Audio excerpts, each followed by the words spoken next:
welcome to the junior campus. We're in week 6 of the term and the midway mark. It's been really fantastic having new families come and join us for a morning tea with the parents and friends, and thank you to the parents and friends for setting that up with us in our development office. And it's also been lovely having everyone connecting online for our learning progress meetings this week as well. Again, we would love to have everyone here in person and look forward to that happening a little bit later. We've got lots of exciting things coming up for the second half of this term, including our swimming carnivals and our outdoor education program. And that's why I've invited today to join us at the junior campus our Head of Outdoor Education, Rob Stillwell. So welcome.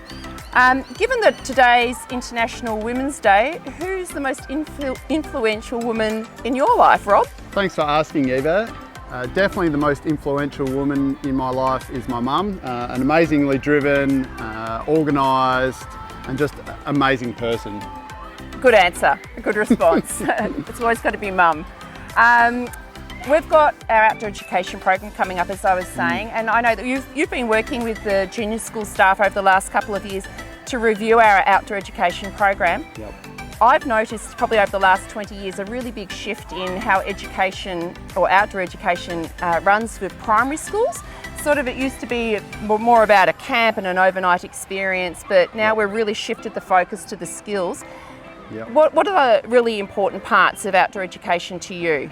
Yeah, there's a few key elements to that, and I think you're right, the skills side of it, around campcraft skills, so being able to cook on a trangia or put up a tent or just be able to live and interact with an environment for a short period of time through to an extended period of time as students progress.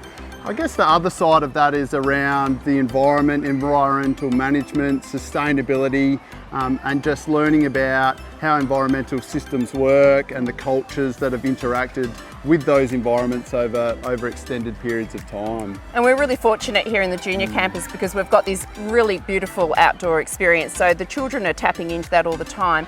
But yes, working in teams and managing themselves in different environments is an important part.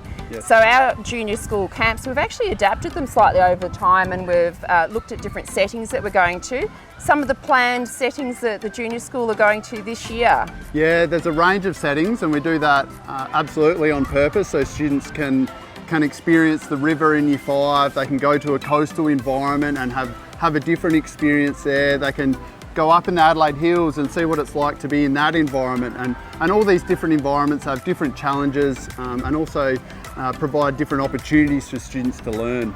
And I know that we've spent a lot of time also looking at getting that progression right too, because it's a big step going from one night away or Yes. one day away to being solo in a tent, for example. Yeah, it is really important to take those little steps and expand students' comfort zones, but not go too hard, because then that really takes away from that experience, and often we'll find that if you go too far, then students won't want to come back and really enjoy that. We want them to have a great time as well as pushing their comfort zone. So yeah, taking those small steps to getting in a tent and then spending multiple nights is really important. Good.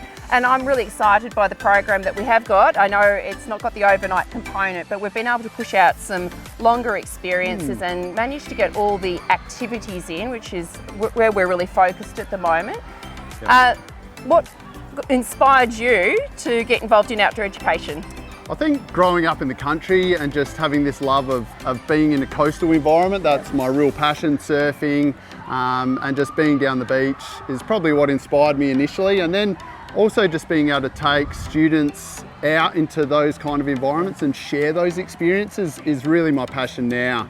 One of the things I enjoy the most is when you go on these outdoor education experiences, seeing children in different lights as well. I think you see amazing success stories.